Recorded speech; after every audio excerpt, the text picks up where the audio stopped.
Y el gobierno precisamente responde con ofrendas institucionales, de esas llenas de folclor vacío. Tetitech nonewa, tetitech nonewa, tetitech nonewa.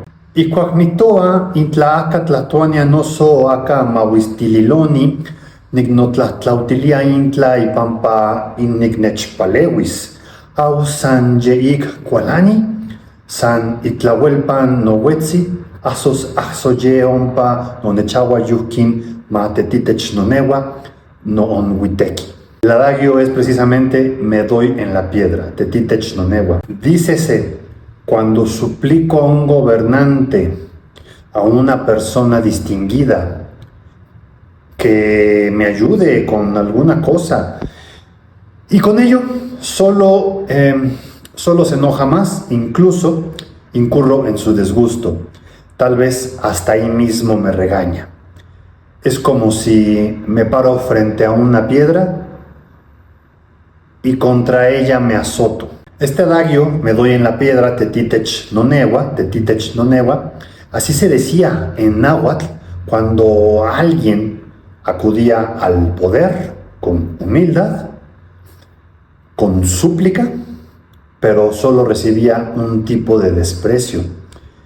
Y es que, no era una metáfora ligera, era más bien este adagio un acto de conciencia, ya que hablarle a la piedra, a ese poder, sabiendo que no te responderá, y aún así tener que hablarle, porque el hecho de callar también implicaba morir. Si trasladamos en el contexto actual este adagio, hoy seguimos dándonos de topes en la piedra, tetitech tonewa.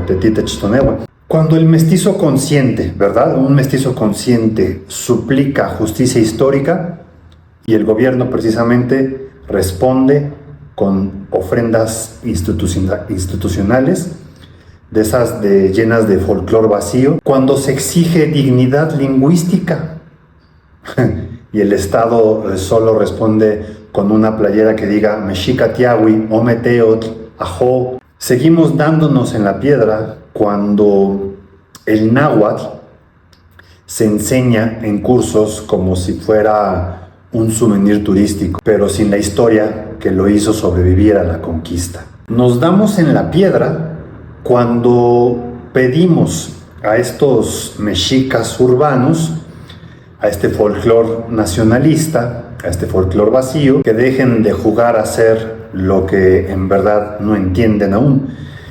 Y en lugar de recibir reflexión, pues nos regresan más danza, incienso y glifos mal hechos. Nos seguimos dando en la piedra cuando hablamos con dignidad y ellos responden con disfraz. Aquí en la BCMC no nos rendimos tan fácilmente. No estamos aquí, por lo tanto, para esperar una respuesta de la piedra, del poder, de la autoridad, sino en esculpir en esa piedra otra historia. Con cada palabra náhuatl, con cada crítica firme, vamos rompiendo ese muro. Porque si darnos en la piedra es inevitable, que al menos el golpe sirva para hacer grietas. Y por esas grietas se cuelen las voces antiguas. Esas voces que aún hoy nos sostienen. Mahtitlahtocan nahuatlahtoli yecyotica Juan Yolis Matcayotica. No toca Totec Escalante, Satepantito Tasque y Pan Uxe Video.